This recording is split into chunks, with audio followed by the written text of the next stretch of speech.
It's a beautiful day in the neighborhood, so I thought I would start off by celebrating summer.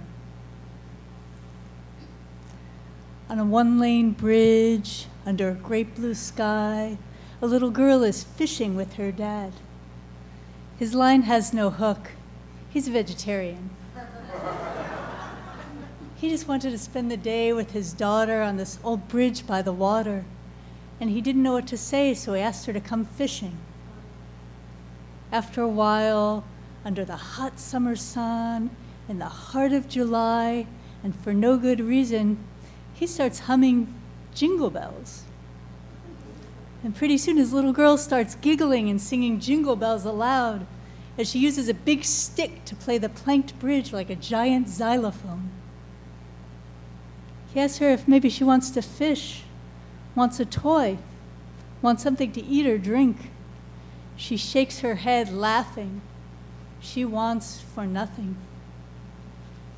Just then, a few clouds roll in, and there comes a sound that most take for a rumble of thunder, while others duck and cover. Hand in hand, she and her dad look up to see, wow, a great sleigh and Santa. No bulky red coat or heavy load of toys, just out for a joyride, whistling jingle bells, feeling jolly and light and free.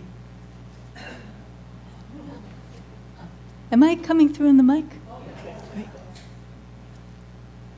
Second one, we're going to have beautiful Laurel join us with her flute music at the end. He visited every country on the globe, both real and imagined, and collected a pebble, a shell, or a grain of sand from every mountain, desert, and sea.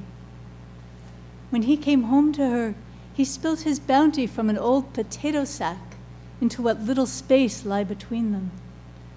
She kneeled and picked up a single grain of sand, and in it she saw the bank of a river that fed an ocean that drank from a cloud moving slowly across some great sky. And in the sky, she saw many birds, stars, and moons, and a plume of smoke rising from a chimney in the village of a distant land. And in the smoke, she smelled a fragrant stew and heard the laughter of children and the sound of music played on instruments she never even imagined. And in this music, she felt the joy of every creature on earth. And in this joy, she felt love. And in this love, she found peace. I too have seen the world, she said, and pressed the grain of sand into the palm of her beloved's awaiting hand.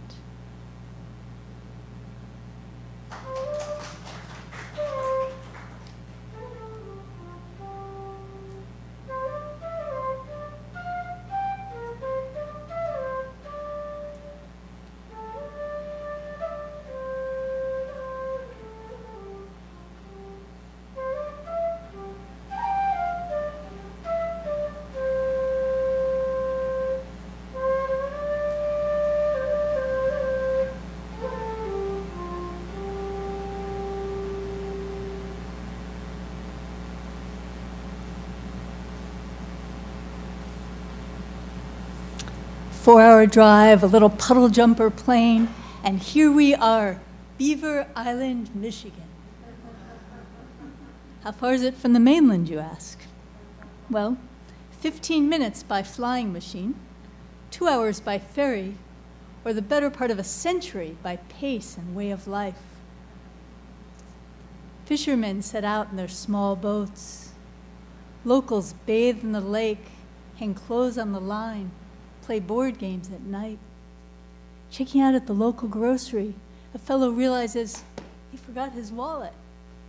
The clerk jots down his tab on a little yellow mustard-stained napkin, slips it into the register and says, "Don't worry about it, honey, you can just settle up the next time you come in." There's a park, a school, a community center, where just inside, two old friends are playing their 5,000th game of checkers. Literally, they've been keeping track. everyone waves. Everyone. The kids on their bikes, the bikers on their Harleys, the old-timers in their old-school Chevys and rusted-out pickup trucks, the tourists in their minivans, the truckers, the trackers, the beachcombers, the Range Rovers, the brownies, the townies, everyone. I myself am a bit tentative at first, as I try on various styles of wave, like a tourist at the local haberdashery, donning various hats in search of the perfect blend of standing out and fitting in. I dabble in the Queen's wave, the surfer's wave, the windshield wiper wave, the wax-on, wax-off Karate Kid wave. But truth be told, they all feel a little bit forced. After all, I don't know these people. So later that first afternoon, I take a long wandering walk through the woods and along the beach, weaving in and out and in again.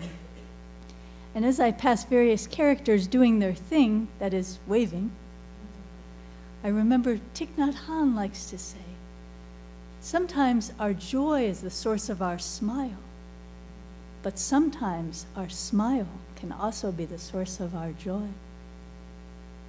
And so I give it a go and come to know that sometimes a feeling of kinship can inspire our wave, but sometimes our wave can inspire a feeling of kinship too. Then the sun begins to set, and I realize, as usual, I'm totally lost. The black flies are biting, and the crunch of thousands of tiny shells underfoot rouses in me a sudden sense of my own mortality. I walk a pace one way and then the other, but I don't know the house number or even which direction I should be heading. The leaves rustle ominously, as they say, and the dark waves swell.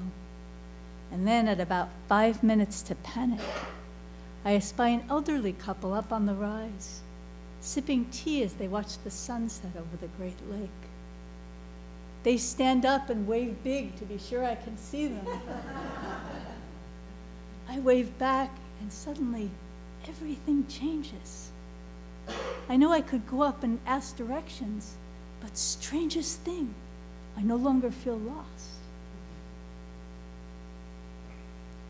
In fact, I feel more at home than ever before as I behold the couple coming home to their cabin, and the waves coming home to the sea, and the sea coming home to the sky, and the whole scene coming home to the darkness, as I wave goodbye to the space between you and me and everyone and everything.